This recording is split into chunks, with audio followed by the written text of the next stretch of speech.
ഒഴുകിയിറങ്ങിയ കരുണയാണ്. ആ സ്നേഹത്തിലേക്ക് മുത്തല നിവാസികളെ, എല്ലാ ബിസിനസ്സുകാരെ, ഓട്ടോറിക്ഷ തൊഴിലാളികളെ, സ്നേഹമുള്ള സഹോദരങ്ങളെ, വിദ്യാർത്ഥികളെ, നിങ്ങളെ എല്ലാവരെയും ക്ഷണിക്കുകയാണ്. കർത്താവിന്റെ വലിയ സ്നേഹം അത്രമാത്രം അത് ആഴമുള്ളതാണ്.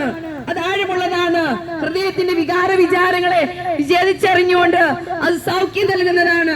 അതുകൊണ്ട് സ്നേഹമുള്ള സഹോദരരെ, ഈ സ്നേഹത്തിലേക്ക് നിങ്ങളെ ക്ഷണിക്കുകയാണ്. ഈ കേരളത്തിന്റെ പല ഭാഗങ്ങളായിരിക്കുന്ന ഈ സഹോദരങ്ങൾ എല്ലാവരും കൂടി ഒരുമിച്ച് ചേർന്ന് ഇവിടെ നിന്ന് ഈ ഈശോയെ കുറിച്ച് പറയുമ്പോൾ ഞങ്ങളെല്ലാം അനുഭവിച്ച ഈശോയാണ് ഇവിടെ പ്രഘോഷിക്കുന്നത്. ഞങ്ങൾ രക്ഷപ്പെട്ട വഴിയാണ് ഈശോ എന്നത്, ഞങ്ങൾ കണ്ടെത്തിയ സൗഖ്യമാണ് ഈശോ എന്നത്.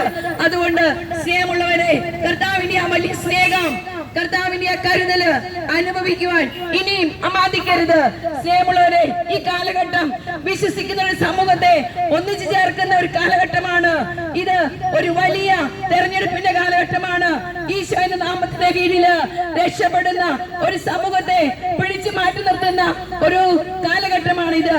അതുകൊണ്ട് കർത്താവിന്റെ കരുണയിലേക്ക് ഈ ദേശവാസികളെ മുഴുവൻ ഞങ്ങൾ ക്ഷണിക്കുകയാണ്.